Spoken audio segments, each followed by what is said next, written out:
जय हिंद फ्रेंड्स, कैसे हैं आप लोग। आई होप आप लोग अच्छे होंगे और मस्त होंगे। मैं क्लास 10 का बायोलॉजी यानी जैव प्रक्रम के अंतर्गत पोषण चैप्टर स्टार्ट किया था और मैं आपको बहुत सारे कॉन्सेप्ट समझा चुका हूं। आज के इस वीडियो में हम लोग पढ़ने वाले हैं आखिर में आहार नाल क्या होती है, क्योंकि इसके पीछे मैं बताया था कि जो पाचन तंत्र है वो मुख्यतः दो भागों में बटा हुआ है, एक आहार नाल और एक पाचक ग्रंथियां, है ना, यानी एलिमेंट्री कैनाल और डाइजेस्टिव ग्लैंड्स, ये दो भाग में बटा हुआ है। तो आज से हम लोग एलिमेंट्री कैनाल यानी आहार नाल के बारे में पूरा डिटेल से हम लोग पढ़ेंगे, ठीक है। उसके बाद डाइजेस्टिव ग्लैंड्स यानी पाचक ग्रंथियां पढ़ाऊंगा। तो चलिए देखते हैं। सबसे पहले समझते हैं ये आहार नाल है क्या, एलिमेंट्री कैनाल है क्या। देखिए, जहां से हम भोजन को ग्रहण करते हैं ना, ध्यान सुनिए, जहां से हम भोजन को ग्रहण करते हैं और भोजन जिस जिस रास्ते से हो करके जो भी प्रक्रियाएं करता है और जहां से आउट हो जाता है, इन सभी दूरियों को आहार नाल यानी एलिमेंट्री कैनाल कहते हैं। बात समझ में आ गया। यानी जहां से भोजन को ग्रहण करते हैं और भोजन अंतिम स्टेज में जहां से आउट हो जाता है, निकल जाता है, ये पूरी जो डिस्टेंस है ना, इसको बोलते हैं एलिमेंट्री कैनाल यानी आहार नाल। ये लगभग मानव शरीर में लगभग 9 मीटर होती हैं लंबी। कितनी? 9 मीटर लंबी होती हैं। और अगर फीट में बात करूं तो लगभग 30 फीट लंबी होती हैं, ठीक है। ये आहार नाल है ना, जो आहार नाल, इसकी जो लंबाई है हर जगह अलग अलग है, यानी कहीं मोटी है तो कहीं पतली है ना। ये मैं आपको एक पिक्चर के माध्यम से समझाऊंगा। जब ये पूरा आहार नाल पढ़ा लूंगा, उसके बाद मैं एक पिक्चर के थ्रू पूरा इस चैप्टर का निचोड़ आपको समझाऊंगा, ठीक है। तो उस पिक्चर में समझाऊंगा। वैसे फिर से मैं समझाऊं, समझिएगा कि आहार नाल क्या है। तो ये कहां से कहां तक होता है, मुख से लेकर के, है ना, जहां से भोजन आउट हो जाता है यानी वेस्ट मटेरियल बाहर हो जाता है, जिसे बोलते हैं एनस यानी गुदा द्वार। ये पूरी जो डिस्टेंस है वो होती है आहार नाल। इसमें क्या क्या होता है, तो इसी के अंदर जो है ना, आहार नाल के अंदर ही भोजन का पाचन भी होता है और भोजन का अवशोषण भी होता है। ये पॉइंट्स आपको याद रखना है। समझ में आया? चलिए देखिए, मैंने बोर्ड पे भी ये चीज लिखा हुआ है, समझिएगा। आहार नाल यानी एलिमेंट्री कैनाल। देखिए, यह पाचन तंत्र का वह भाग है ना, पाचन तंत्र का वह भाग जो भोजन को मुंह से लेकर, है ना, भोजन को मुंह से लेकर गुदा द्वार तक ले जाता है। क्या करता है? गुदा द्वार तक ले जाता है। अर्थात हम कह सकते हैं कि आहार नाल मुख से लेकर के गुदा द्वार तक होता है, ठीक है। तो ले जाता है किसको? भोजन को। और जहां इसके अंदर क्या होता है, भोजन का पाचन व अवशोषण होता है।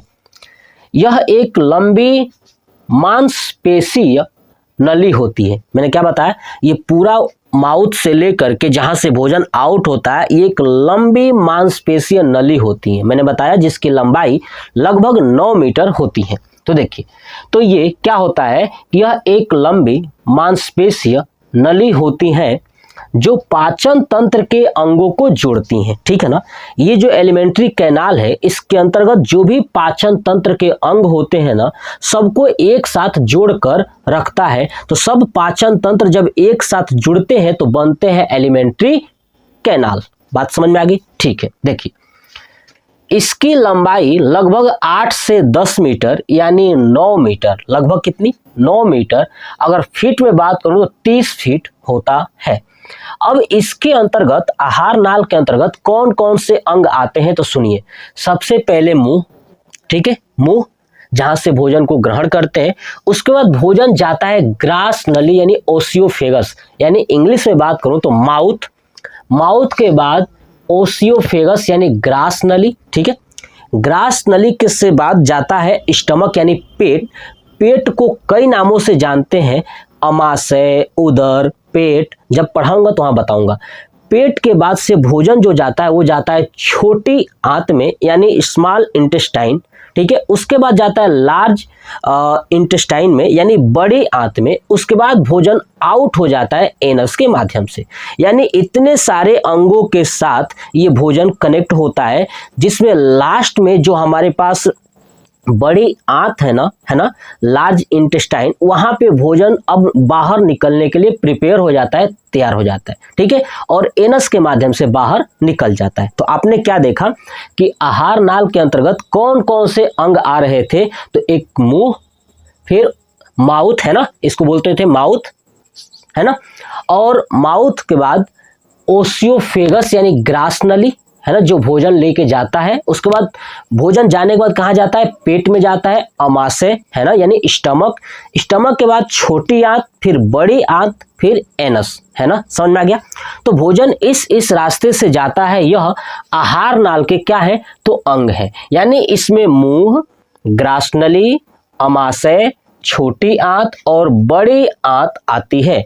एनस के माध्यम से बाहर निकल जाता है भोजन, यानी गुदा द्वार के माध्यम से। चलिए, तो अब हम लोग पढ़ने वाले हैं यहाँ पे मुंह यानी माउथ, जिसे हम बोलते हैं मुंह भी, और एक सिंपल वर्ड में हिंदी में बात करें तो बोलते हैं मुख, है ना। हम लोग भोजपुरी में यूज करते हैं मुंह, है ना, ऐसे हम लोग क्या बोलेंगे? मुख यानी माउथ। चलिए, माउथ के बारे में समझते हैं कि आखिर में माउथ क्या है। देखिए, मुंह क्या है। देखिए, हमारा जो मुंह है या आपका मुंह है यानी मुख है, माउथ है, ये एक अनुप्रस्थ काट के क्षेत्रफल के आकार का होता है। कैसा? अनुप्रस्थ काट के क्षेत्रफल के आकार का होता है, जो दो मसल्स यानी ये दो गाल है ना, दो मसल्स और आगे से दो होठों से घिरा हुआ होता है, ठीक है ना। हमारा मुंह, ठीक है ना, अनुप्रस्थ काट के क्षेत्रफल के आकार का होता है, जो दो मसल्स यानी गाल और दो होठों से घिरा होता है। आगे वाले मुख के आगे वाले हिस्से को मुख द्वार बोलते हैं, जहां से भोजन को ग्रहण करते हैं, मुख द्वार बोलते हैं। और पीछे वाले हिस्से को बोलते हैं मुख गुहिका, जहां से भोजन ओसियोफेगस में जाता है। बात समझ में आ गया। और मुख द्वार और मुख गुहिका के पूरे बीच का जो ये जगह है, इसे ही बोलते हैं मुख। कॉन्सेप्ट क्लियर हुआ?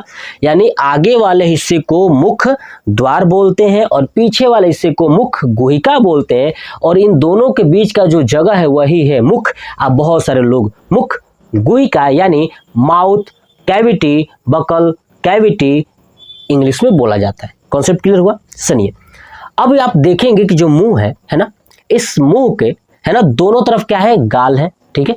इस मुख गुहिका के दोनों तरफ क्या है? गाल है। और ऊपर और नीचे देखेंगे तो ये जीभ है। नीचे क्या है? जीभ।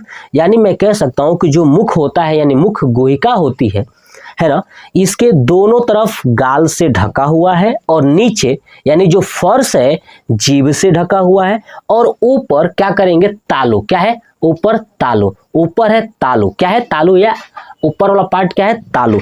तालू से ढका हुआ है, ठीक है। अब जो तालू है, तालू का जो आगे वाला हिस्सा है, तालू में भी दो हिस्से हैं, एक पीछे की तरफ, एक एकदम, अगर उंगली लगाएंगे तो जहां से आपको लगेगा मानो वोमिटिंग होने लगेगी, उल्टी होने लगेगा, ऐसा महसूस होगा जब उंगली को आप पीछे लगाओगे, ठीक है। तो जो पीछे वाला हिस्सा होता है वो मुलायम होता है, और आगे वाला हिस्सा जो है कि कठोर होता है। तो जो तालू का आगे वाला हिस्सा जो कठोर होता है उसे बोलते हैं कठोर तालू, क्योंकि वो हड्डियों का बना होता है।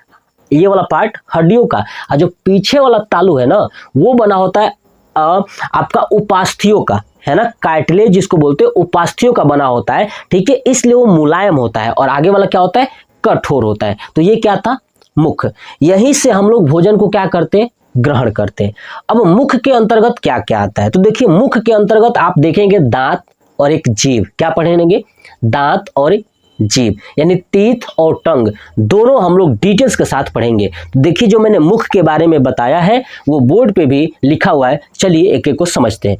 लिखा है मुख यानी माउथ, यह अनुप्रस्थ काट का होता है या दो मसल्स, है ना, तथा होठों से घिरा होता है। बात समझ में आया?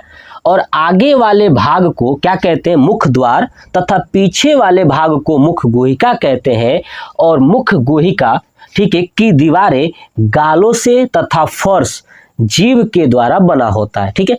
और जो छत होता है ना, ऊपर वाला छत को तालु कहते हैं। क्या कहते हैं? तालु कहते हैं। और यह तालु का काम क्या है ये भी मैं बता दूं, सुनिए। तालु का काम क्या है कि जो ये नाक है ना, जहां से सांस लेते हैं, है ना, तो ये श्वसन जो मार्ग है, यहाँ से श्वसन मार्ग, इस श्वसन मार्ग और मुख गुहिका को अलग कर देता है। कौन? तालु। तालु क्या काम करता है कि श्वसन मार्ग और मुख गुहिका को अलग कर देता है, ठीक है। तो ये चीज लिखा हूं, देखिए कि यह तालु, देखिए तालु कहते हैं यह श्वसन मार्ग तथा मुख गुहिका को क्या करता है? अलग करता है, ठीक है। तालु का आगे वाला हिस्सा कठोर होता है। क्या होता है? कठोर होता है, इसलिए इसको कठोर तालु भी कहते हैं, ठीक है ना, क्योंकि हड्डियों का बना होता है। और जो पीछे वाला हिस्सा होता है ना, वो मुलायम होता है, जिसे मुलायम तालु भी कहते हैं, जो किसका बना होता है? उपास्थियों का बना होता है। अब आप देखेंगे जस्ट मुख गुहिका जो है ना, पूरा मुख है, इसके जस्ट पीछे एक आपको टॉन्सिल मिलेगा। क्या मिलेगा? टॉन्सिल। देखिए अगर देखेंगे तो आपके जीभ के पीछे एक लटका हुआ मिलेगा, ये टॉन्सिल। क्या है वो? टॉन्सिल, ठीक है। ये टॉन्सिल का काम क्या है कि जो भी हम भोजन ग्रहण करते हैं, तो भोजन के अंदर अगर गलती से कहीं से कीटाणु चला जाए तो वो एक एंजाइम रिलीज कर देता है। क्या करता है? एंजाइम। आगे चल के मैं आपको बताऊंगा कि कौन सा एंजाइम रिलीज करता है, ठीक है, जब पाचक ग्रंथियां पढ़ेंगे, या बीच में ही बता दूंगा, ठीक है। सुनिए, तो वो एंजाइम रिलीज करता है, जिसके कारण भोजन के अंदर जो भी कीटाणु होंगे ना, उसको मार देता है। क्या करता है? मार देता है। और भोजन हमारे शरीर के अंदर ये ओसियोफेगस के रास्ते स्टमक में चला जाता है। तो ये क्या था? हमारा मुख।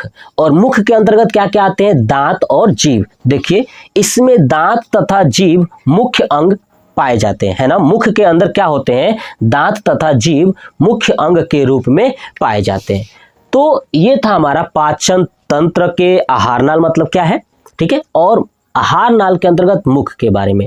नेक्स्ट वीडियो में मैं पढ़ाऊंगा कि दांत के बारे में पढ़ेंगे, उसके बाद जीभ के बारे में पढ़ेंगे। तो सबसे पहले आप इसका स्क्रीनशॉट ले लीजिए। और अगर आप बोर्ड एग्जाम के लिए प्रिपरेशन कर रहे हैं ना, तो मैं खास तौर से जो क्लास 10th के स्टूडेंट्स हैं उनके लिए प्रॉपर मैं ये राइटिंग कर रहा हूँ, वरना मैं चीज़ों को बता देता, मैं समझा देता, बट नहीं, मैंने सोचा कि आपको लिख के दे दूंगा। तो आप चीज़ों को क्या करोगे? जैसे मैंने लिखा है वैसे ही आपको पढ़ना है, कॉपी पे नोट करना है, और मेरे वीडियो को अगर आप देखोगे तो आपको चीज़ें जल्दी समझ में आएगी, ठीक है। तो ये वीडियो कैसा लगा कमेंट बॉक्स में कमेंट करके जरूर बताइएगा। और नेक्स्ट पार्ट के लिए प्रिपेयर हो जाइए, जहां पे मैं आपको पढ़ाऊंगा टीथ और दांत के बारे में पढ़ाऊंगा कि दांत किससे बना होता है ना। दांत, ये व्हाइट वाले पार्ट को क्या बोलते हैं, दांत कितने प्रकार के होते हैं, तमाम बहुत सारी डिटेल्स, दांत का सूत्र क्या होता है, डिटेल्स के साथ मैं बताने वाला हूं। तो वीडियो के साथ बने रहिएगा और लोगों के तक पहुंचाइए, ताकि वो लोग भी 10 का अगर पेपर देने वाले हो 2026 में, तो उनका भी बेस्ट प्रिपरेशन हो सके। तो ये वीडियो कैसा लगा कमेंट बॉक्स में कमेंट करके जरूर बताइएगा। जय हिंद।